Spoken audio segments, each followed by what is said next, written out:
Today, on the Everett Ellison Show, Donald Trump has made Washington, D.C. one of the safest big cities in America. And you know what? And the Democrats are angry about it. We're going to talk about why on the Everett Ellison Show.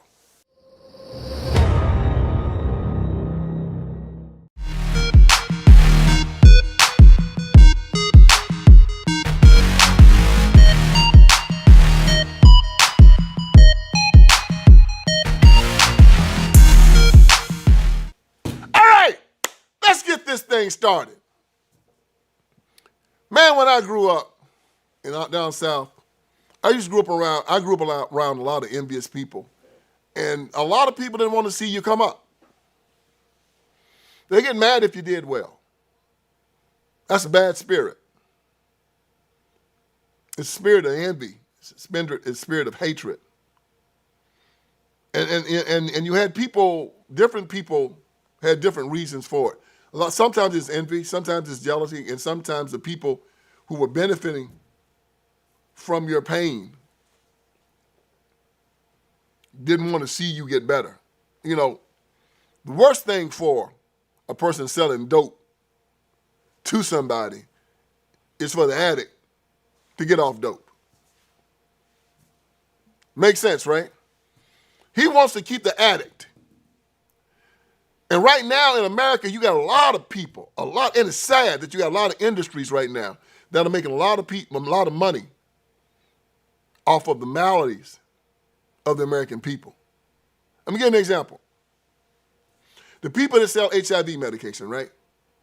The more people that get AIDS, the more money these suckers make. So what do they want? Do you think they want people to not get AIDS?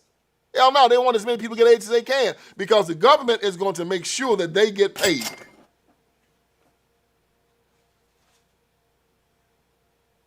This is why the public educational system and the teachers' unions don't want children leaving the public education system. Why? They don't care that these children aren't getting educated. They get paid for every child that stays in that system. So if that child leaves that system and goes to the private system, it hurts their money. Like they said on the streets, you're messing with my money, man. You think that people that own casinos want people to stop gambling? Hell, the more gambling addicts they get, the more money they make. The guys that are into porn, yeah, they want you to be a sex fiend.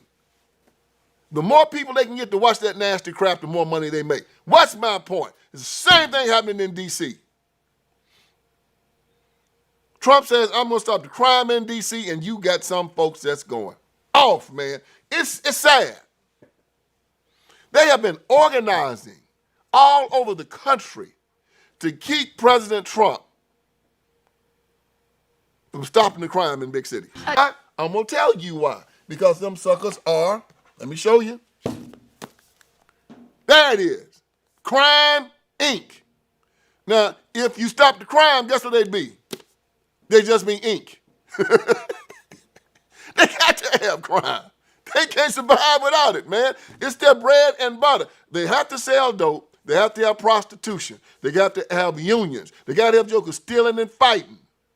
And when that happens, the people stay afraid, and they are afraid to come out of their houses, and the Democratic Party lives on fear. So Muriel Bowser, the mayor of D.C., of course she's a Democrat. And all these big cities, most of them now they got Democrat mayors who are usually female or beta males. And then these beta males have got these women police chiefs. And these women police chiefs look like they got more testosterone than the men that are running the city. And they've allowed these cities to become cesspools of violence. But there are people there in the city, American citizens who deserve to live their lives as Americans. They need to be able to sit on their front porches if they want to and drink a cup of coffee. The children need to be able to play without getting shot. They need to be able to go and walk the streets, whether they're going to work, whether they're going to the bus stop, whether they just want to have a stroll without worrying about getting mugged. They should be able to sit in their houses at night without worrying about bullets coming through their windows. But this is how the Democrats keep control. How do I know? Take you back to the 1960s when they started building those housing projects. And they make sure that they were just bastions of crime. The government controlled them in these big cities, y'all. It wasn't that the landlords were doing this. This was government control. And those places had rats.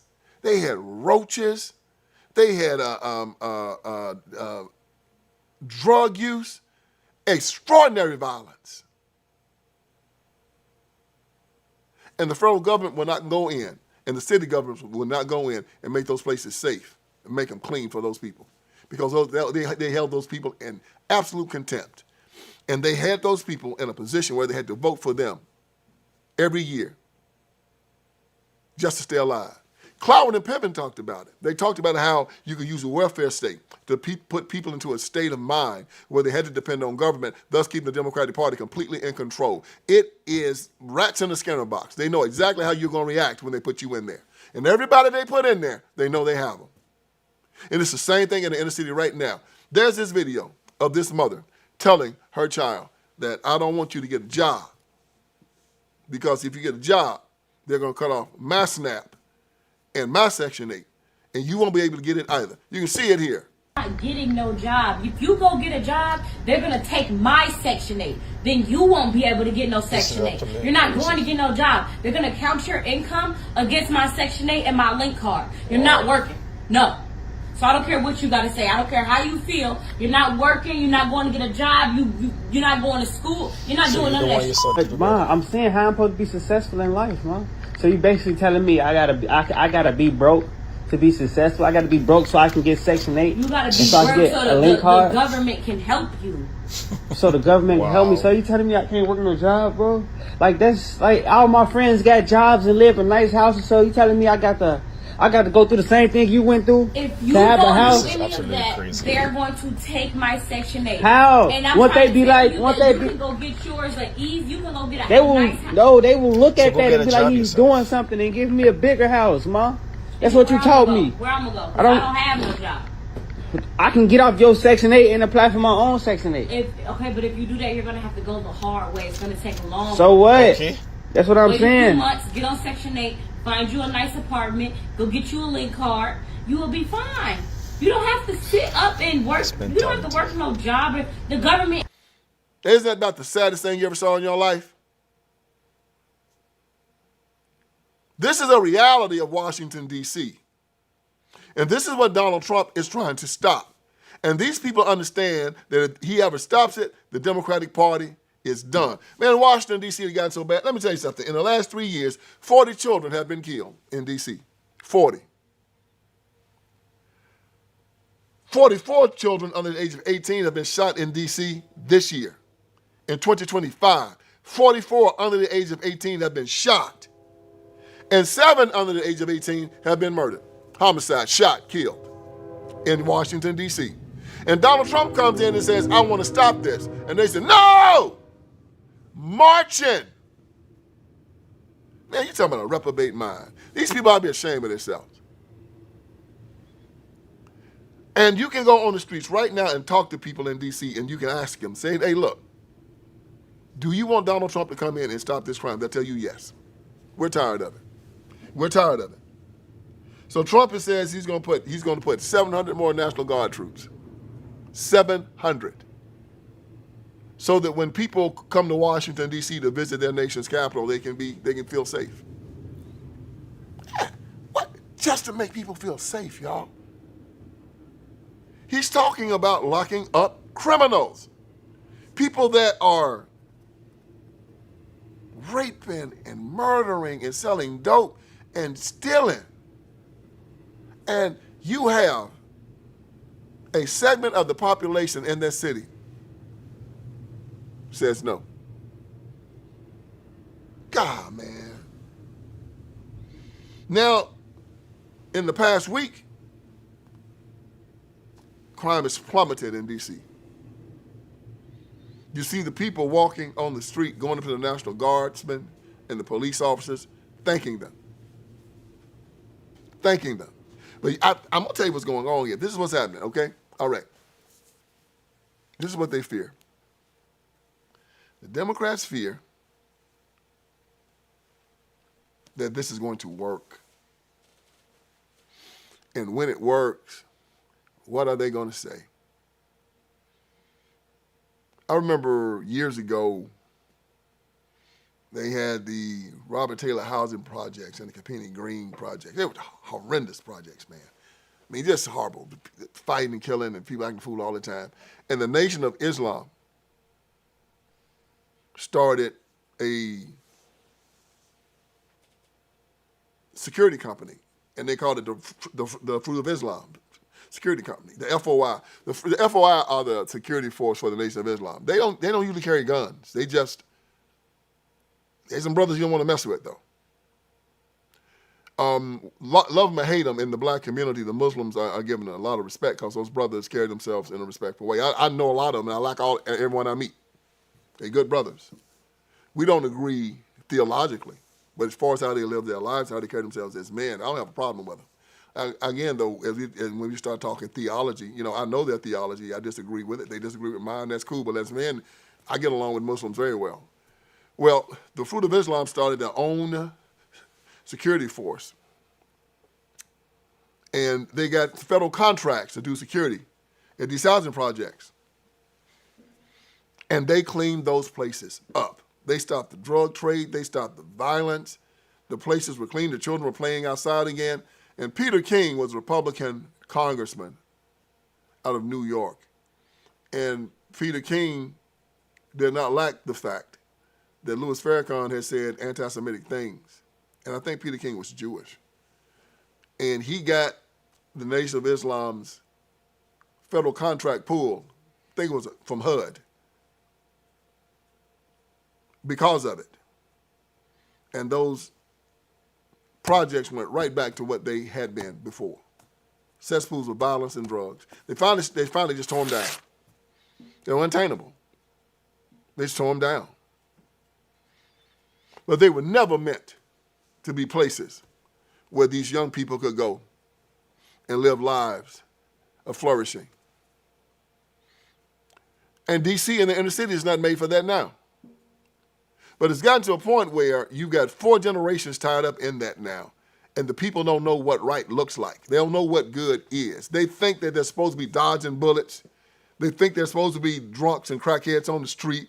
They think they're supposed to be needles and valves all over the place. They think they're supposed to be cussing and food deserts and stealing. They believe this is how it's supposed to be. They don't know any other way. If they don't hear gunshots and sirens, they start getting spooked out.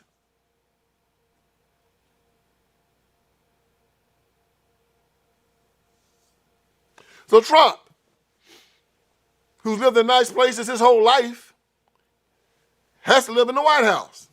He looks around. He says, oh, hell no, this ain't good. Now, Barack Obama and Joe Biden, they've been Democrats their whole life. They've always said about black people, that's good enough for the niggers. They don't deserve any better. They don't deserve any better.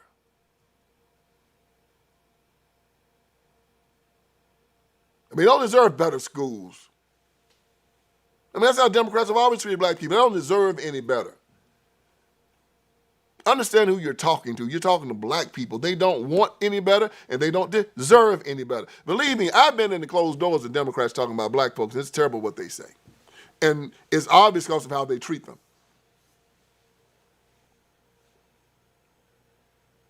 It's obvious.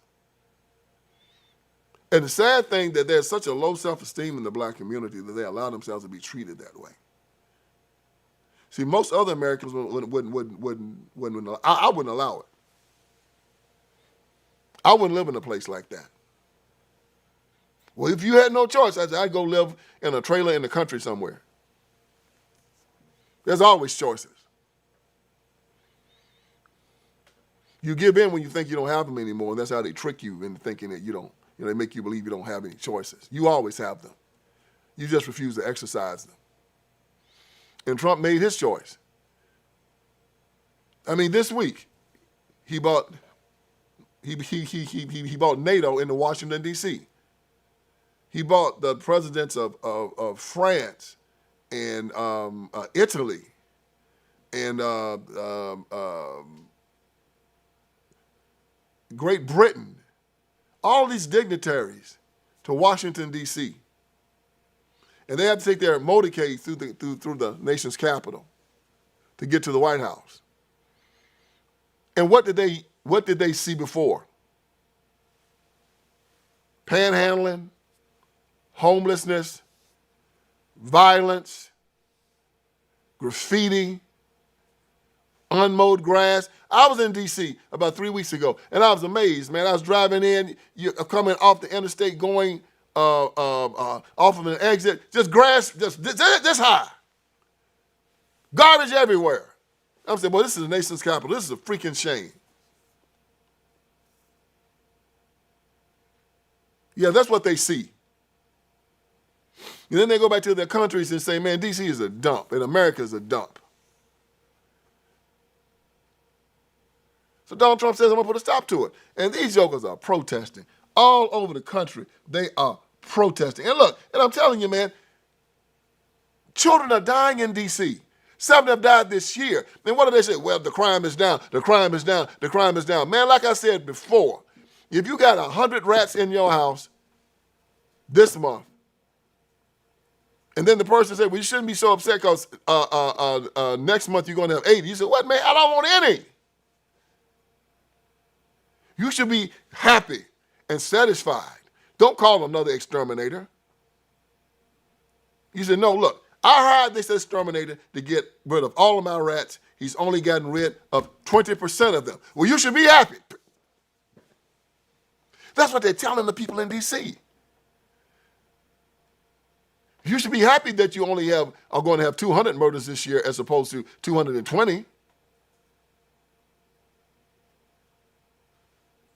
God, man, that is just. And Trump is saying no. Trump is saying no. No American has to live this way. And they are afraid that he will succeed.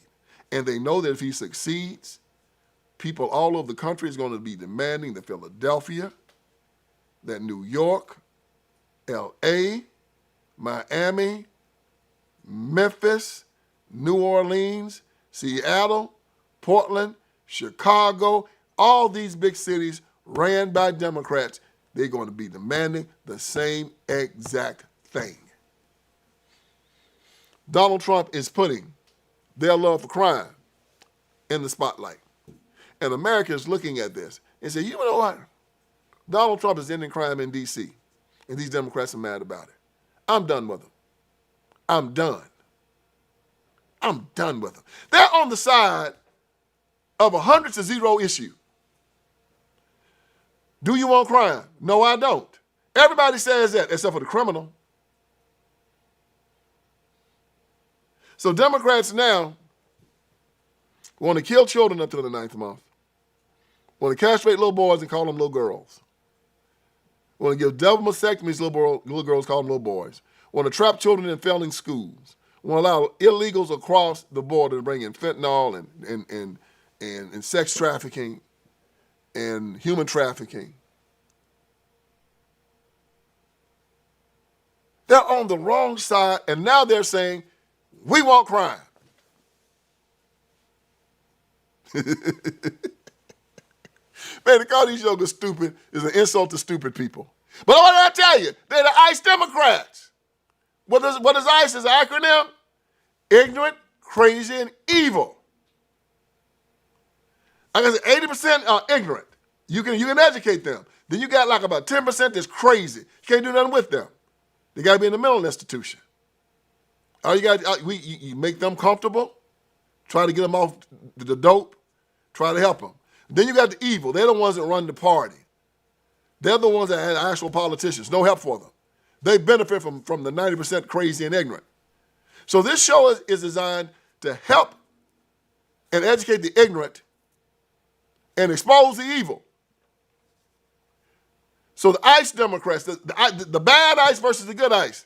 You know, the good ICE are the ones that are hunting down illegals, put them in paddy wagons, macing them and whooping them and taking them across the border. I love that ICE. But this is the bad ICE. So before we go, let's do the little beat again, okay? Ignorant, crazy, evil. All right? Ignorant, crazy, evil. Okay? Ignorant, crazy, evil. That's the Democratic Party. Donald Trump's exposing their evil. Exposing the fact that these people don't want to stop crime, man. I mean, good God Almighty, dude. You don't want to keep babies from getting killed?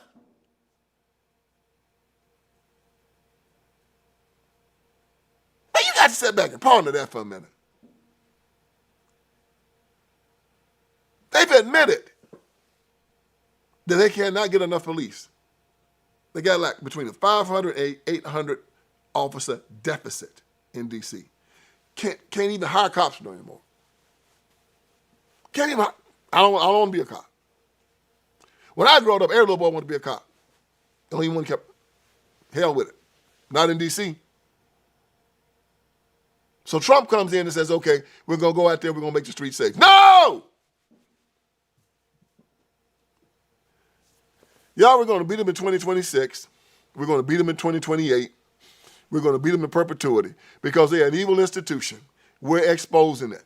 And I'm going to keep exposing it because I'm here to wake you up. I hope I did you some good today. So join me again for another edition of the Vince Everett Ellison Show. All right, friends, Vince Everett Ellison is here.